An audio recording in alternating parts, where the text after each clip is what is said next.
Despite title, this is a physics history, not a World War II history. Despite using J. Robert Oppenheimer's famous quote upon seeing the detonation of the first atomic bomb, quoting from the Bhagavad Gita, he proclaimed, "I am become death, the destroyer of worlds." In case you've been living under a rock and had never heard that tale, and indeed even showing that moment in this history of physics, this really is exactly that, a history of nuclear physics and the scientists involved.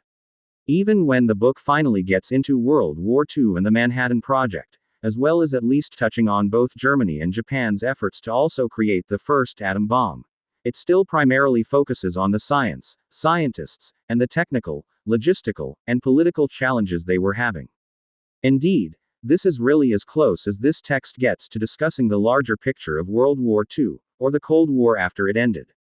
Instead, what we get is a fascinating, and perhaps first of its kind in just how detailed and comprehensive it is, examination of the history of scientific discovery as it relates to nuclear and even quantum physics. Yes, it has a lot of complex, as in, truly seemingly PhD level in the field, images of some of the various mathematical equations involved, but Close does a pretty great job of actually explaining them in such a way that someone with at least a high school physics class under their belt should be able to follow along reasonably well, and even for those that don't have even that background in physics, it really is more history of physics than physics in the text's actual discussions of the relevant histories.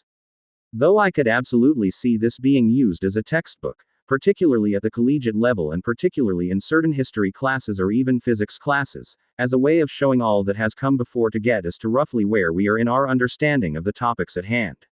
At least I had an easy enough time following along with the text here, though, as others frequently tell me, this could very well be a my abilities thing rather than a more general level of ease.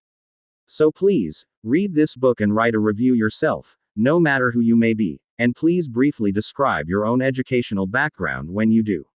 For me, I have a bachelor's degree in computer science, came within a handful of classes of getting 2 other degrees in secondary mathematics education and mathematics, long story there, and had physics classes in both high school and college. In addition to several history classes, including a few covering the time and issues in question.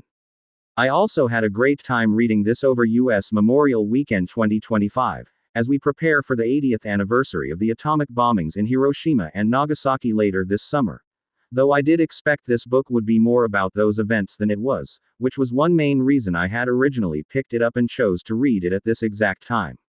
So again, to be crystal clear yet another time, this is a history of nuclear physics, not a history of the atomic bomb directly or exclusively. Truly a fascinating and compelling history, particularly for anyone at least remotely interested in the field for any reason. Oh, and the star deduction. For all that is discussed here, the bibliography is actually rather short, clocking in at just 10% or so of the text. Astonishing, really, considering the sheer amount of history presented here. Very much recommended.